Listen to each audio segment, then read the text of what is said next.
రైతులందరికీ నమస్తే. నా పేరు సుమన్, మీ హైడ్రోజియాలజిస్ట్. నాకు రీసెంట్గా ఒక కాల్ వచ్చింది. నల్గొండ జిల్లా చిట్యాల మండలం పరిసర ప్రాంతాల్లో ఉన్న గ్రామంలో ఉన్న ఒక వ్యక్తి నుండి వచ్చింది.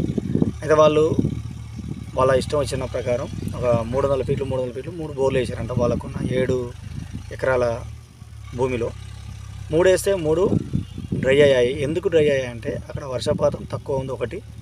ఆల్రెడీ చిట్యాల, చౌటుప్పల్ ఈ మండలాలు ఏవైతే ఉన్నాయో నల్గొండ జిల్లాలో ఉన్న ఈ మండలాలు ఎక్కువగా భూగర్భ జలాలని ఉన్నవాటికంటే ఎక్కువగా వాడేసి ఉన్నారు. అందుకనే వీటిని ఓవర్ ఎక్స్ప్లాయిటేషన్ మండలాలుగా పేర్కొనడం జరిగింది. అందువల్ల మీరు ఎంత 100 ఫీట్ల లోతు వేసినా కూడా పెద్దగా సఫిషియెంట్ వాటర్ అనేది రావు. వచ్చినా కూడా తగ్గిపోయే అవకాశం ఉంటుంది. అయితే వాళ్ళు 3 వేస్తే ఫెయిల్ అయిన తర్వాత నాకు ఫోన్ చేసి, సార్ మేము సర్వే చేయించుకుంటాము, గ్యారంటీ 100% ఇవ్వగలుగుతారా అంటారు. 100% అనేది దేనికి కూడా చెప్పండి.